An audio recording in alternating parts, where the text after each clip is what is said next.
het die geleentheid gekry om my land gaan verteenwoordig by die Hope Journey International kompetisie in Kaapstad.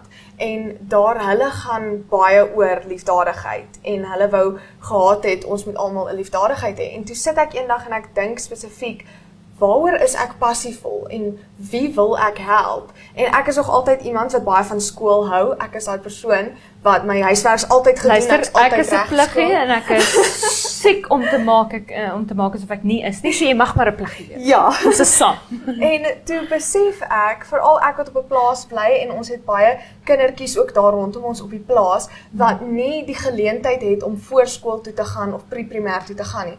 Hoe agter hulle is teenoor die kinders wat voorskoolse opleiding gehad het as hulle dan in graad 1 kom. En partykeer het hulle dan leerprobleme wat dan deurtrek hulle hele skoolloopbaan en partykeer in hulle werk in ook.